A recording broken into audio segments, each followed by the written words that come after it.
Welcome back to my program once again. And what I'm going to talk about today is Lady Liberty, folks. The Statue of Liberty. We're going to find out the origin of Lady Liberty, folks.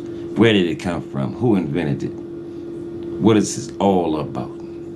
But before I do that, I want to use copyright claim 107 for educational purposes, folks. Fair use, fair use. For learning, teaching, and hearing, folks. Yes, uplifting, motivating. So this is what it's all about, folks. Without any further ado, we're going to get right to it. Let's go.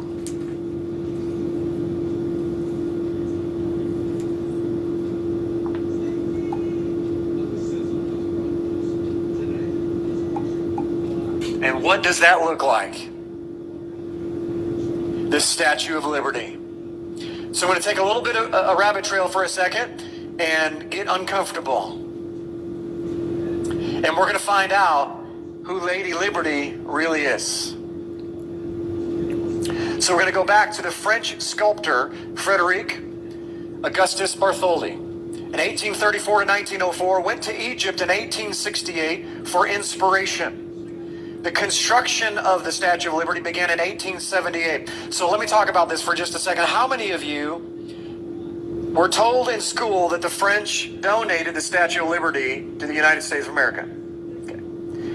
How many know that is absolutely not the truth whatsoever? Okay? Whatever they tell you, just forget about it, right? It just totally backs what you were thinking in high school, which is, why am I here anyway, right? You find out years later, you were right. But what I want to talk about here is this. The Statue of Liberty, when Bartholdi was pitching this, he was a sculptor, okay? And as a sculptor, he was trying to build something great that had never been done before. And so he went to Egypt to be inspired because he knew that in Egypt, everything was huge. From the pyramids to all the different statues, everything was super life-size. And he went... Like I said, folks, everything that we have been taught from birth has been a lie. I'm just trying to give y'all a little bit of history, folks. This is what it is, folks. This is just what it is. You heard what the guy said, folks. He said, don't pay no mind to what they tell you in these schools, because it's all a lie. Let's get back to the clip.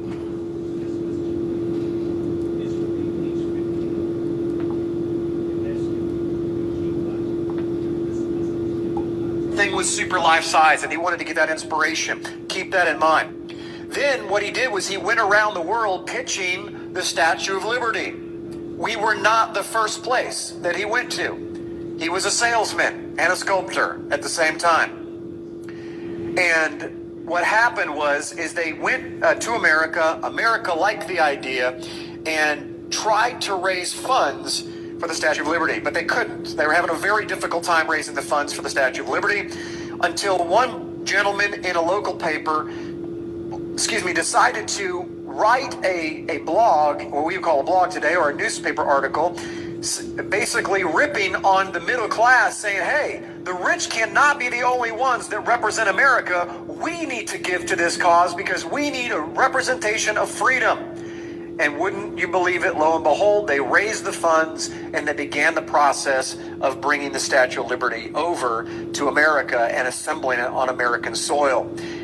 Now, what's fascinating is if you look at the picture that's on your screen right now, I'm sure it's total coincidence, ladies and gentlemen, that the statue on the left not only looks identical to the Statue of Liberty, but has the exact same rays coming off what is arraying her head, and as the sun rays, representing the 7 continents of the world.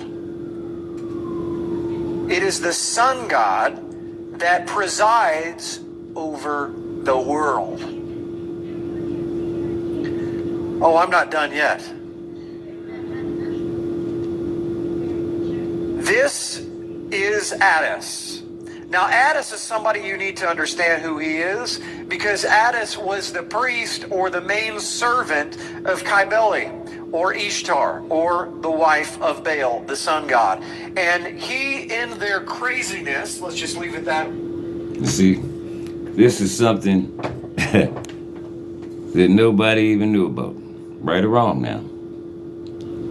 The sun god is presiding over the world. The Statue of Liberty that you're looking at in New York City is really a sun god with the rays coming out of the head, folks. The 7 rays of sun.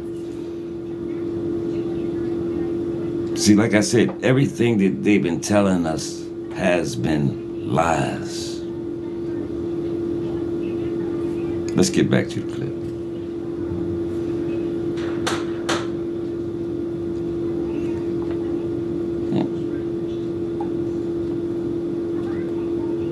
Craziness, let's just leave it that, wink wink, of what went happen in those times, is he castrated himself, then would dress up, cross-dress as a woman, and wear this hat.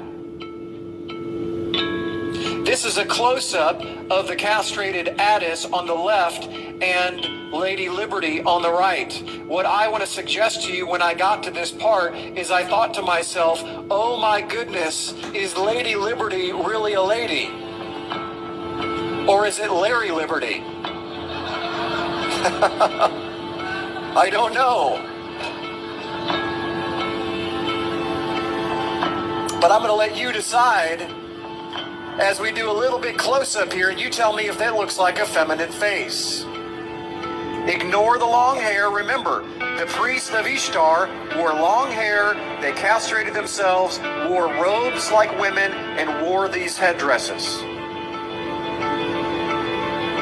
Now, one more better for you. Here is her face before it is assembled, and before you have the ability to look at the hair and be influenced. That's under construction. If I'd known any better, I would think it was Superman.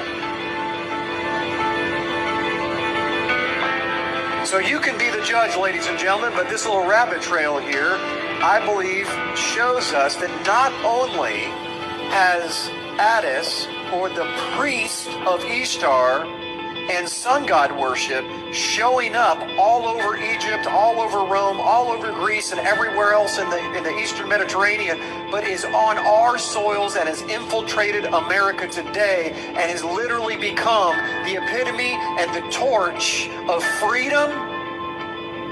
It's bondage. Let's go one further. The 7... You heard it for yourself, folks. Right here. You heard it. We've been lied to from day one. Everything that we ever heard has been a lie about America.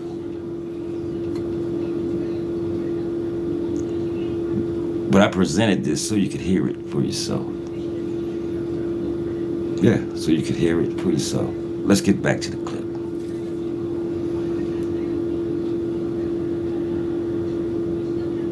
Rays of the sun. Notice the nimbus, the halo of rays of the sun. This is an ancient pagan sun god.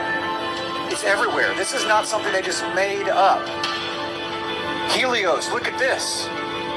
Holding a torch. He's the Colossus of Rhodes, one of the 7 wonders of the ancient world. Where did he get the idea of the torch? Ladies and gentlemen, he took a trip here. He took a trip to Egypt. He studied these things. This is what he saw. An over 100-foot Colossus of Helios with this headpiece on of the 7 rays of the sun. Don't tell me that that didn't influence him. The exact attributes of Helios or the Colossus and the sun god and all of those things show up in the Statue of Liberty.